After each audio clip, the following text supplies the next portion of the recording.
Assalamualaikum warahmatullahi wabarakatuh. Nama saya Amelia dari Prodi Ilmu Komunikasi semester 2. Di video ini saya ingin mereview tentang materi dari sesi pertama hingga sesi terakhir di semester 2 dari mata kuliah pengantar Public Relation.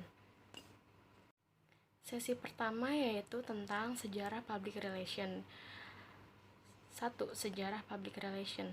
Dalam kurun waktu 100 tahun terakhir ini, public relation telah mengalami perkembangan yang sangat cepat dan signifikan, baik di Indonesia sendiri maupun di negara-negara lain di dunia. Sejarah perkembangan public relation sendiri berjalan dengan perkembangan manusia. Artinya, sejak manusia ada, manusia butuh berkomunikasi untuk saling memahami satu sama lain, dan sejak itu pula public relation ada. Proses perkembangan public relation sendiri tidak selalu sama antara negara yang satu dengan negara lainnya. Karena proses sejarah perkembangan public relation itu sendiri tergantung pada situasi kondisi masyarakat yang cukup kompleks dan selalu berubah-ubah di setiap generasi. Di masa mendatang, public relation diperkirakan akan mengalami pertumbuhan yang pesat dan sangat luar biasa. Sejarah perkembangan public relation juga terkait dengan keberadaan manusia sebagai unsur-unsur pemberi informasi yang akan mengembangkan public relation itu sendiri. Konsep dari public relation sendiri sebenarnya mengacu pada kegiatan penciptaan pemahaman melalui pengetahuan, dan melalui kegiatan-kegiatan tersebut akan memunculkan perubahan yang berdampak itu sendiri. Sebabnya, keberadaan suatu masyarakat dapat menjadi unsur perkembangnya public relation. Sesi kedua yaitu tentang ruang lingkup public relation. 2. Ruang lingkup public relation. Ruang lingkup tugas public relation dalam sebuah organisasi atau lembaga antara lain meliputi aktivitas sebagai berikut. 1. Membina hubungan ke dalam atau public internal. Yang dimaksud dengan public internal adalah publik yang menjadi bagian dari unit atau badan atau perusahaan atau organisasi itu sendiri. Seorang public relation harus mampu mengidentifikasi atau mengenali hal-hal yang menimbulkan gambaran negatif di dalam masyarakat sebelum kebijakan itu dijalankan oleh organisasi. 2. Membina hubungan keluar atau public external. Yang dimaksud public external adalah publik umum atau masyarakat mengusahakan tumbuhnya sikap dan gambaran publik yang positif terhadap lembaga yang diwakilinya. Nah, apa sih yang dimaksud internal public relation? Public internal adalah publik yang menjadi bagian dari unit atau badan atau perusahaan atau organisasi itu sendiri. Publik internal ini disesuaikan dengan bentuk daripada organisasi yang bersangkutan. Apakah berbentuk perusahaan jasa atau dagang, instansi pemerintah atau lembaga pendidikan. Selanjutnya ada external public relation.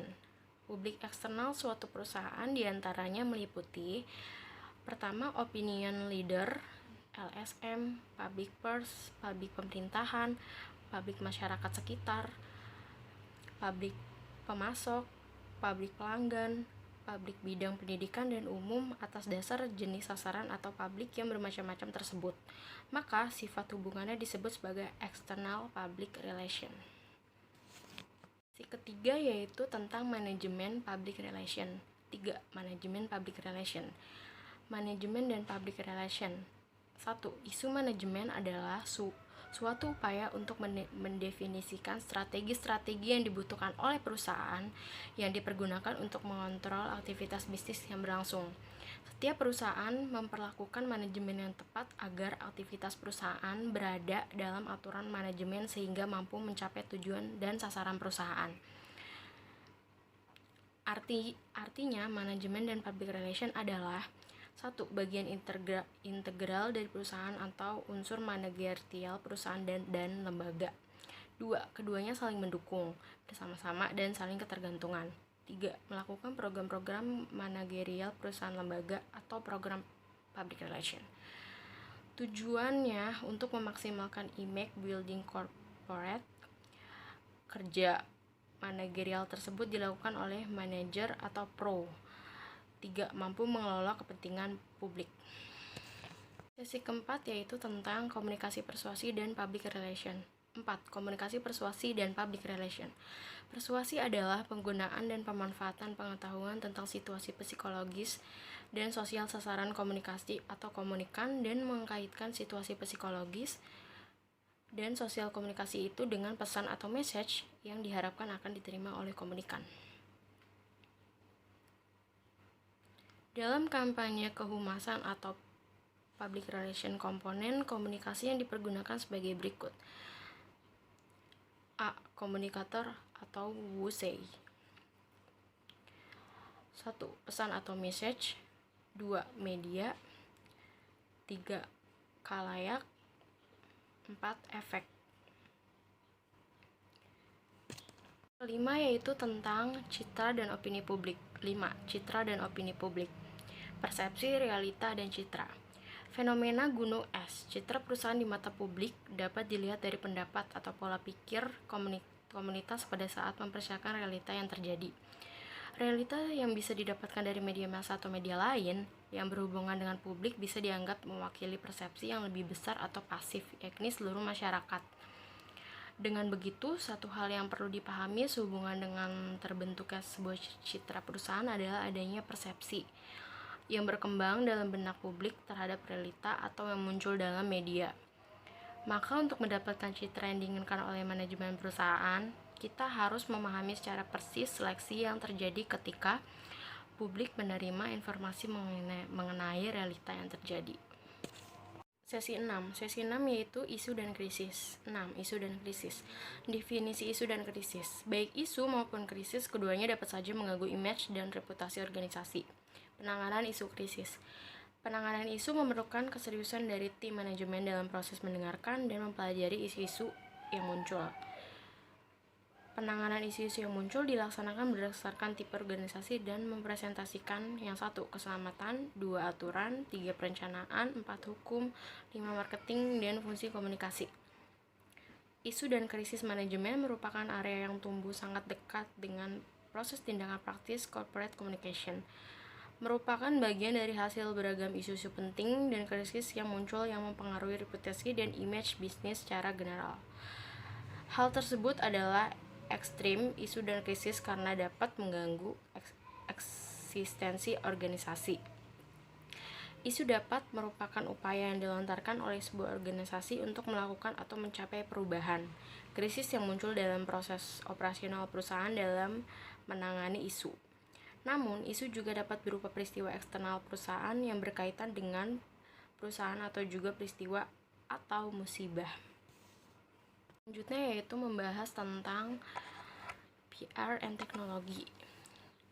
Di sini dijelaskan tentang cara working smart using new tools, reshaping the PR message, gone are the gatekeepers, the digital divide, the computer value, spin control and focus, how PR pros use the internet, more on how PR pros use this internet, specific why PR use website, key aspect of the internet, more on issues tracking, internet problem, how report use website, new release delivery service, other tools, PR and the new media future, PR and the new media future development.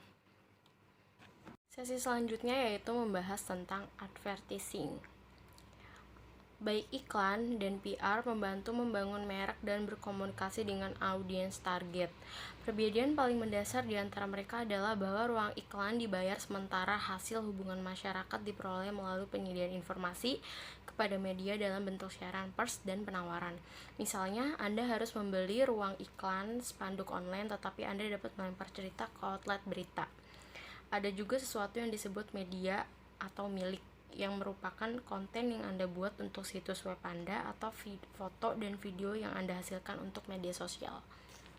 Selanjutnya yaitu membahas tentang kepercayaan atau belief, sikap dan perilaku konsumen. 1. Kepercayaan dan atribut produk. Kepercayaan merupakan hasil dan proses kognitif. Kepercayaan merupakan pengetahuan dan kesimpulan yang dimiliki oleh konsumen tentang objek, atribut, dan manfaatnya. 1. Objek dapat berupa barang, orang, perusahaan, di mana seseorang memiliki kepercayaan dan sikap 2. Manfaat merupakan hasil positif yang diberikan atribut kepada konsumen. 3. Atribut merupakan karakteristik dari sebuah objek. Kepercayaan dan atribut produk. Kepercayaan. Atribut objek menghubungkan sebuah atribut dengan objek, barang, jasa, atau orang. 2. Kepercayaan. Manfaat atribut persepsi konsumen tentang seberapa jauh sebuah atribut menghasilkan manfaat tertentu. Contoh atribut dan manfaat. Atribut 1. Mesin yang besar. Manfaat dapat mengebut, memungkinkan pengendara mendahului kendaraan lain dengan aman. 2. Atribut bahan bakar per km. Manfaat menurunkan biaya. 3. Atribut bentuk futuristik. Manfaat membuat perasaan pemilik lebih baik, membuat orang lain memalingkan kepala. 4. Atribut suspensi superior. Manfaatnya memungkinkan pengendara mengemudi di jalan berliku dengan lebih cepat, gerakan stabil saat membelok dengan cepat. Yaitu membahas tentang consumer behavior.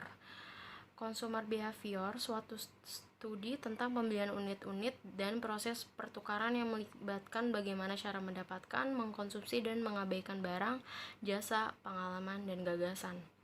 3 research perspective on consumer behavior. Ada 3. 1. The decision making perspective. 2. The experiential perspective. 3. The behavioral influence perspective. Yaitu membahas tentang humas di era industri, ciri, cara, dan implikasi. Posisi dan fungsi dasar humas. Institusi atau organisasi. Humas melayani publik dengan komunikasi dan informasi.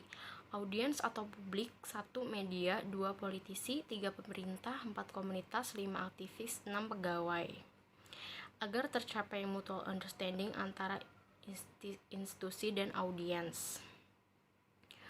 Humas konvensional versus humas. Humas konvensional melayani publik dengan komunikasi dan informasi dengan menggunakan media konvensional seperti komunikasi tatap muka, media cetak, media audiovisual, media luar ruang, pameran, dan media lainnya yang bersifat satu arah, delay feedback, dan hubungan formal.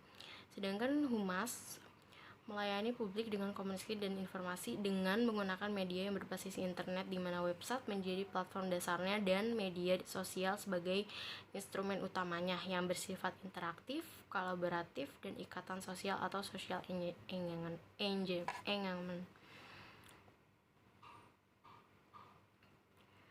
Selanjutnya ada aktivitas humas. Humas melayani publik melalui internet dengan format informasi 3D, printing, augmented reality, VR, virtual reality, cloud computing, big data, blockchain, dan lain-lain. Kerangka kerja humas pemerintah. Humas mengelola hubungan dan informasi. Tujuan melaksanakan keterbukaan informasi publik, memelihara reputasi pemerintah. Tindakan humas. A. Mengevaluasi sikap publik, mengidentifikasi kebijakan individu atau organisasi untuk kepentingan publik. C. Merencanakan dan melaksanakan program aksi untuk mendorong pemahaman dan penerimaan publik atau Grundig and Hun 1984 dengan menggunakan teknologi internet. Nah, sesi yang terakhir yaitu membahas tentang PR industri new normal. Pada masa pandemi, humas atau hubungan masyarakat memiliki peran strategi dalam menyampaikan segala informasinya tentang COVID-19. Peran humas pada saat itu salah satunya berupa merumuskan dan menjalankan program komunikasi publik. Program komunikasi ini bisa berupa sosialisasi COVID-19 secara kreatif dan inovatif dengan memanfaatkan kecanggihan media dan teknologi. Para praktisi humas juga melakukan edukasi dan promosi kesehatan untuk masyarakat setempat. Pesan dan informasi yang disampaikan oleh praktisi humas ini tentu saja sangatlah penting, membuat masyarakat menjadi lebih tahu apa yang perlu dilakukan dan bagaimana cara menyikapi pada masa pandemi COVID-19 ini. Melalui humas ini, masyarakat jadi terbiasa hidup bersih dan sehat. Masyarakat juga jadi lebih rajin mencuci tangan, mengurangi kontak fisik, hingga melakukan aktivitas secara online dari rumah. Pandemi COVID-19 mengharuskan masyarakat untuk dapat beradaptasi, banyak kebiasaan baru yang muncul. Bahkan, kebiasaan ini telah mengubah gaya hidup semasa pandemi, hingga pada akhirnya kebiasaan ini menjadi sesuatu yang normal atau new normal.